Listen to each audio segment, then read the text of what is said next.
বিসিবিতে বইছে পদত্যাগ আর পরিবর্তনের বাতাস। এরই মধ্যে উপায়ান্তর না পেয়ে বিসিবির ক্রিকেট অপারেশনসের চেয়ারম্যান জালাল ইউনুস পদত্যাগ করেছেন। একই দিনে তামিম ইকবালকে নিয়ে মিরপুরের হোম অফ ক্রিকেট ঘুরে দেখলেন ক্রীড়া উপদেষ্টা আসিফ মাহমুদ সজীব ভুঁইয়া। বিসিবির অভ্যন্তরীণ পরিবর্তনের ঢেউ এসেছে সরকার পরিবর্তনের পর থেকেই। ক্রিকেট বোর্ডে সংস্কারের দাবি ও বিসিবি সভাপতি নাজমুল হাসান পাপন সহ গুরুত্বপূর্ণ ব্যক্তিদের পদত্যাগের আহ্বান ওঠে। তারই অংশ হিসেবে ক্রিকেট অপারেশনসের চেয়ারম্যান জালাল ইউনুস সোমবার এনএসসিকে পদত্যাগপত্র জমা দিয়েছেন। গঠনতন্ত্র অনুযায়ী জাতীয় ক্রীড়া পরিষদের মাধ্যমে সরাসরি বোর্ড পরিচালক হিসেবে মনোনীত হয়েছিলেন জালাল ইউনুস ও আহমেদ সাজ্জাদুল আলম। এবার তাদের স্থলাভিষিক্ত হতে যাচ্ছেন ফারুক আহমেদ ও নাজমুল আবেদিন ফাহিম।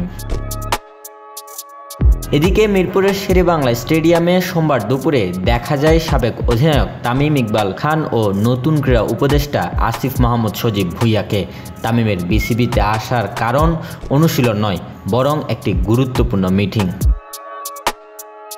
নতুন ক্রীড়া উপদেষ্টা আসিফ মাহমুদ তামিমকে সাথে নিয়ে বিসিবির প্রেসিডেন্ট বক্স, ড্রেসিং রুম ও ইনডোর পরিদর্শন করেন।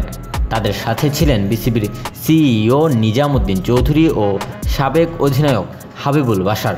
স্থবির হয়ে পড়া বিসিবিকে পুনরায় সচল করার চেষ্টায় নতুন ক্রীড়া উপদেষ্টা বেশ উদ্যোগী। অন্তর্বর্তীকালীন সরকারের ক্রীড়া উপদেষ্টা হিসেবে দায়িত্ব নিয়ে অচল অবস্থা কাটানোর চেষ্টা করছেন তিনি।